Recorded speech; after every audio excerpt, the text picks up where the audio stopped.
أهلا وسهلا، كيف حالكم؟ أرجو أن تكونوا بخير. مرحبا بكم في درس جديد. Last week we have started a new series about joining Arabic letters. The main purpose of this series is to master the cursive aspect of the Arabic script. In order to achieve that, we have started studying the different shapes each letter can have in accordance with its position within a word. Once we have mastered these various shapes, we will get one step closer to writing and reading in Arabic. Before starting the lesson, I would like to apologize for my voice. I'm a little bit sick. But let's be positive here and take this opportunity to teach you new phrases in Arabic. I'm sick in Arabic is أنا مريضة. One more time. أنا مريضة. That goes for me. But if you are a man or a boy, you have to say أنا مريض. One more time. أنا مريض. Please don't get me wrong here. It's not that I would like you to use these phrases anytime soon, but just keep them under your belt. Let's now move on to the agenda. On the agenda today, first we are going to go into detail about naughty letters. Then we will quickly recapitulate the 4 letters that we have analyzed together last week.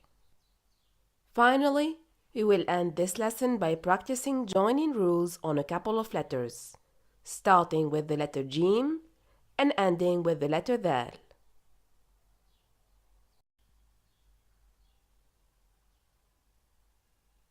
Let's begin with naughty letters, shall we? As we already said, Arabic has a cursive script and each word is a combination of letters that are attached to each other. And spaces are only placed between words in order to differentiate them.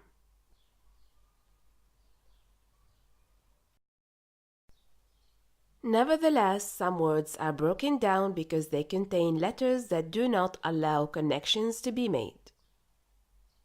These letters are called naughty letters. Naughty letters simply are letters that don't connect from the left side. Therefore, their presence is a joining interrupter.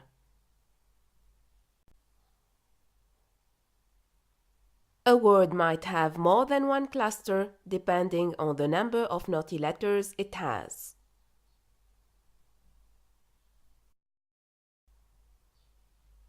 So the question here is, how many naughty letters do we have and what are they?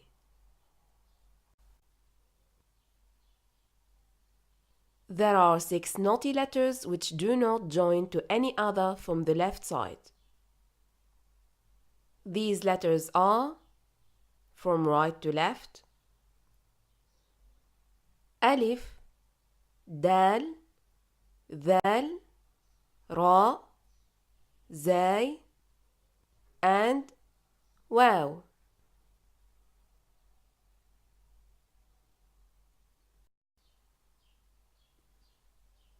So here you can see the naughty letters in their joining form. As you can see, the connection is only possible from the right side by adding a short straight line. Even though these letters are naughty, their naughtiness is doing us a service by reducing the joining scenarios to only one. Isn't it wonderful?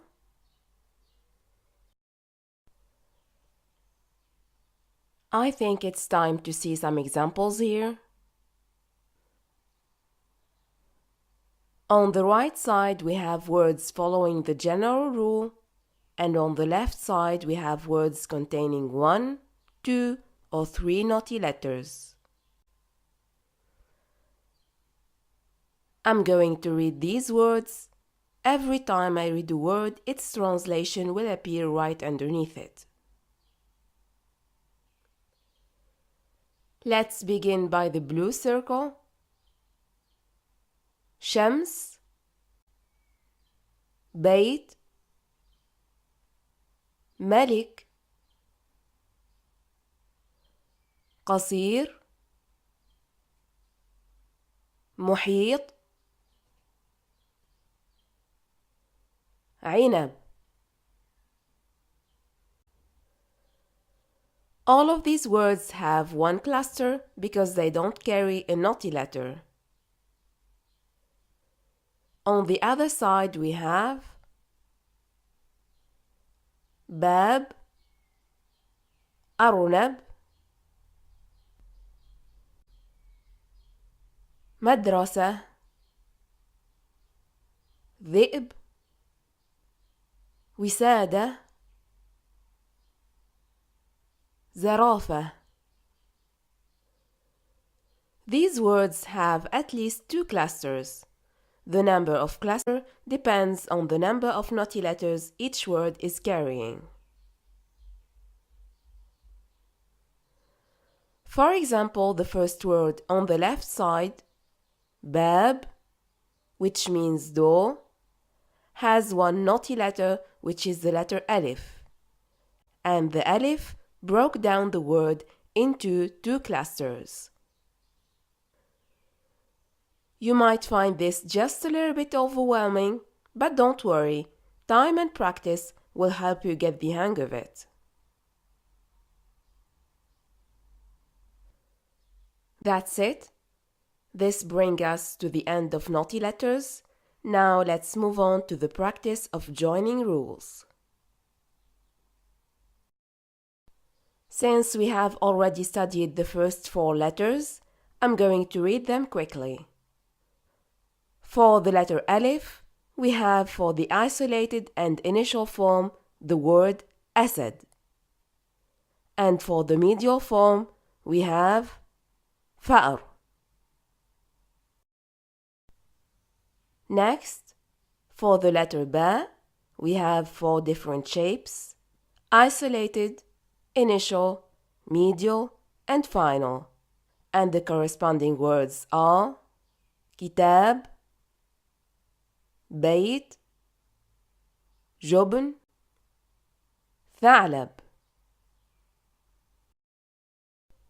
For the third letter, we also have 4 shapes, and the corresponding words are حوت, تفاحة, كتاب, بيت. Finally, the letter tha also has the same 4 shapes, and the words are كراث, ثعلب, مثلث.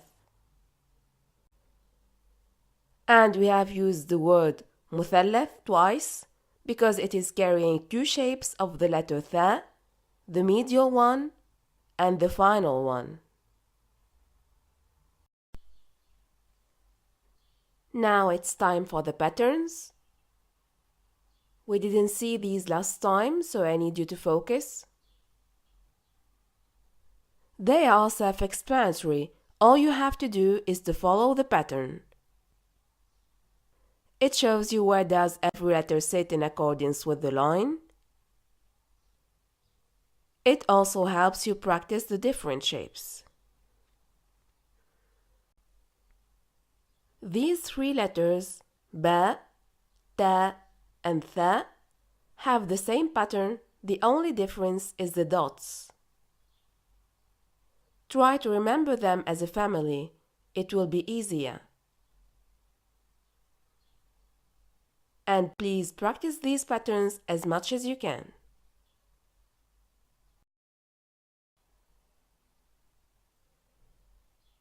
Now it's time to start new letters.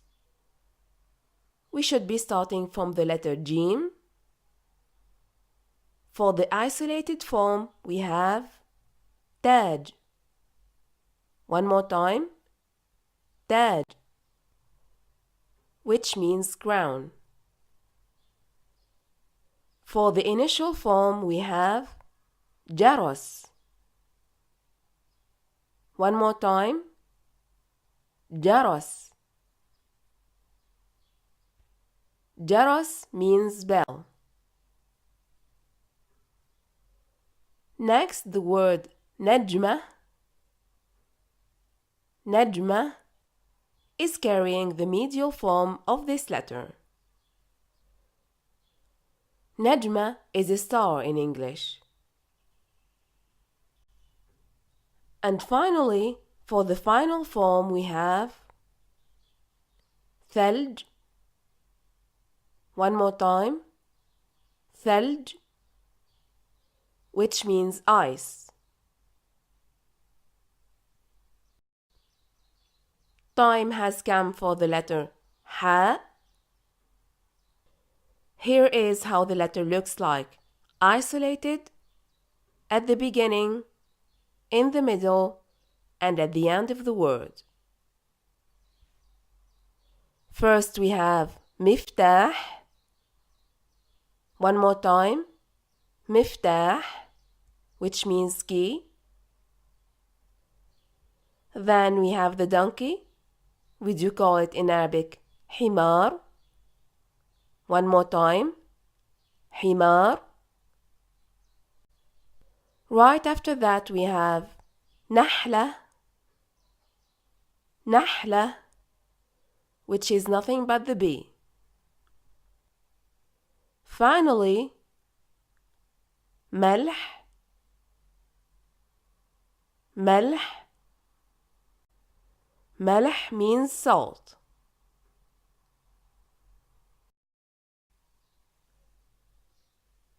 Let's move on to the letter خاء.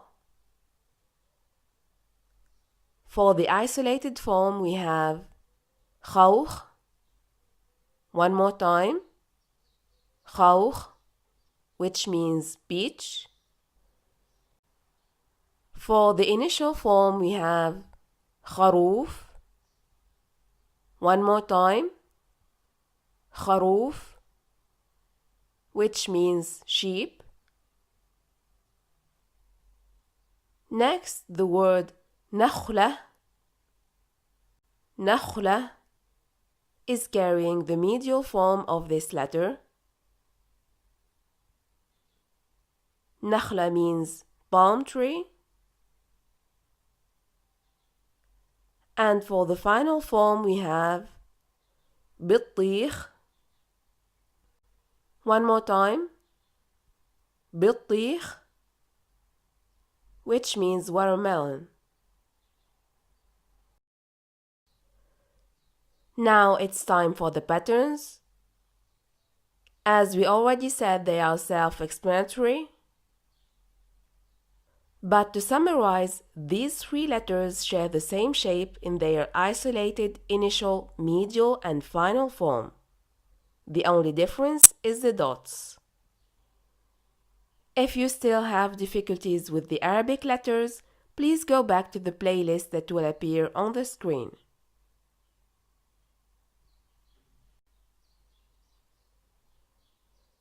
Let's now finish this lesson with two naughty letters. The letter دال and the letter ذال. For the letter دال, we have the word دب. One more time. دب. This word is carrying the letter دال in its isolated and initial form, since these two look the same. And for its medial form, we have the word مدرسة. One more time. مدرسة. مدرسة means school.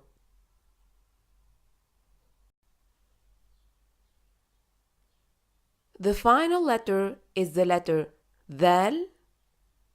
It looks exactly the same as the letter دال, but with a dot on top of it. The word ذرة. One more time. ذرة. is carrying the letter ذال in its initial and isolated form. And for its medial form, we have قنفذ. One more time, قنفذ, which is the hedgehog, obviously.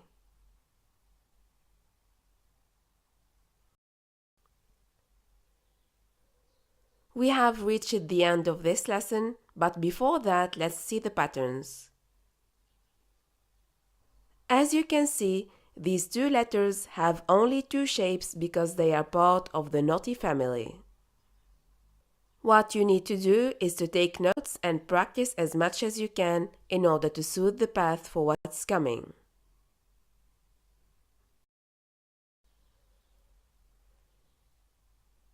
That's it for today.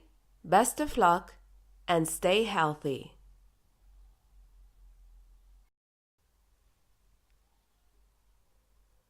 شكراً على حسن استماعكم. مع السلامة.